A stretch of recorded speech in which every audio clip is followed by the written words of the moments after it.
सूरजपुर गांव में दिवाली की तैयारियां जोर शोर से चल रही थीं। घर घर में सफाई, रंगोली और मिठाइयों की महक थी। पर एक घर में शांति देवी और उनकी बहू रानी के यहाँ माहौल थोड़ा अलग था।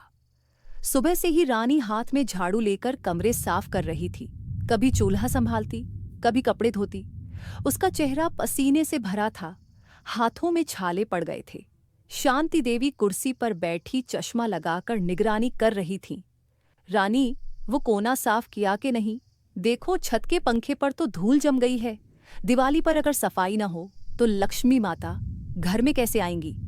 अम्मा जी, सुबह से लगातार काम कर रही हूं, बस थोड़ा आराम कर लूं। आराम लेने के लिए तो जमाना पड़ा है बहू। दिवाली में घर चमकना चाहिए, और घर तभी चमकेगा जब बहू मेहनत करेगी। रानी ने चुपचाप अपना दुपट्टा संभाला और छत साफ करने चली गई। उसने मन में सोचा, मैं जितनी भी कोशिश कर लूं, अम्मा जी कभी खुश नहीं होती। शाम तक घर चमक उठा, पर रानी थक कर गिरने वाली थी। तभी शांति देवी बोली, कल बाजार चलना है, दिवाली के कपड़े और सामान लेना है, तैयार रहना सुबह 9 बजे। रानी के दिल में हल्की सी खुशी जागी। चलो, कम से कम थोड़ा बाहर तो निकलूंगी, वरना ये घर ही मेरी दुनिया बन गया है। अगले दिन दोनों तैयार होकर बाजार पहुंची। रानी ने सिंपल सा कॉटन सूट पहना था, पर वह बहुत खूबसूरत लग रही थी। शांति देवी ने अपना पुराना सा थैला लिया था और पैसे आंचल में सुरक्षित रखे थे। बाजार में रोशनी का मेला था, हर तरफ चमक, मिठाइयों की खुशबू और लोगों की भीड़। रानी की आंखों में चमक आ गई।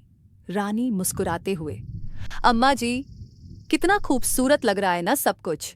शांति देवी बिना देखे, हाँ हाँ, ज्यादा खुश होने की जरूरत नहीं, हम शॉपिंग करने आए हैं, घूमने नहीं। दोनों एक कपड़ों की दुकान में गईं। रानी की नजर एक लाल और सुनहरे रंग के लहंगे पर पड़ी।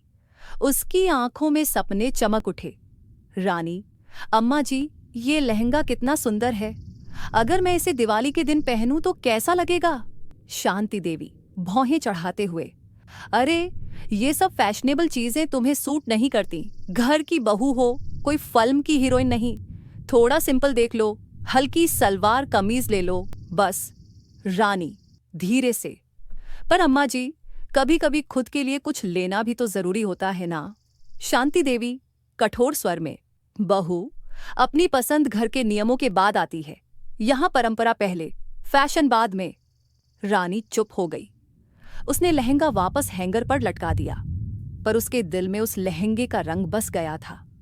बाजार के लोग उन दोनों की बात सुनकर मुस्कुरा रहे थे, और रानी के मन में एक उदासी थी जो उसके चेहरे से छुप नहीं रही थी।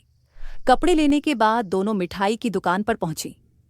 रानी का मूड थोड़ा ठीक करने के लिए उसने खुश होकर कहा, अम्मा जी, इस बार काजू कतली ले लेते हैं, सबको पसंद आएगी। शांति देवी, नहीं, हमारे घर में तो हमेशा मोतीचूर के लड्डू ही बनते हैं, हमारे पुरखे भी वही खाते थे। काजू कतली कोई शहरों की मिठाई है। रानी हल्के गुस्से में, पर अम्मा जी, हर बार वही लड्डू? दिवाली तो नया बनाने, नए रंग भरने का त्योहार है।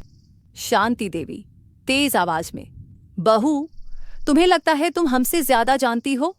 अब तुम हमें दिवाली का मतलब बताओगी? आसपास के लोग देखने लगे। दोनों के बीच हल्की बहस शुरू हो गई। रानी की आंखों में आंसू भर आए।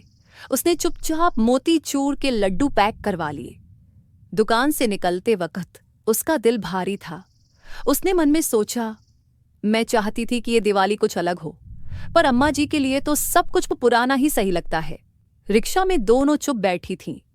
बाजार की रोशनी पीछे छूट गई थी, हवा में बस सन्नाटा था।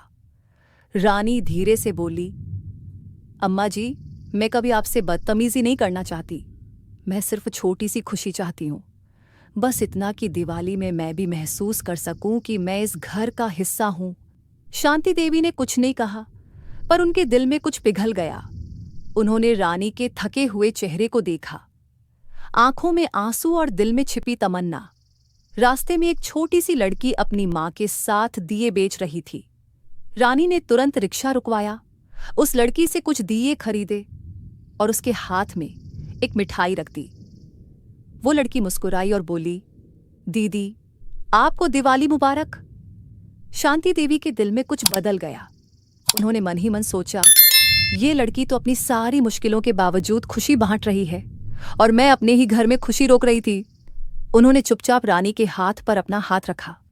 चलो बहू, घर चलते हैं। घर में दिवाली की रात थी, हर कोना चमक रहा था, दिए जगमगा रहे थे। रानी ने पीले रंग का सिंपल सूट पहना हुआ था, लेकिन मन में उदासी थी। तभी शांति देवी ने एक डिब्बा रानी के हाथ में दिया। ये लो, दिवाली का तोहफा।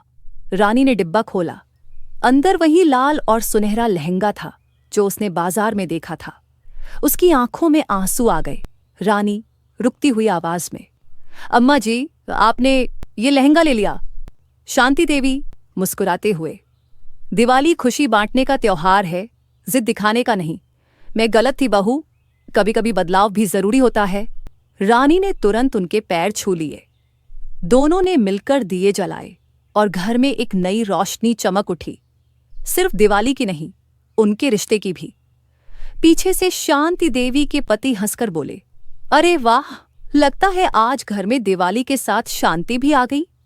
रानी और शांति देवी दोनों मुस्कुरा उठीं।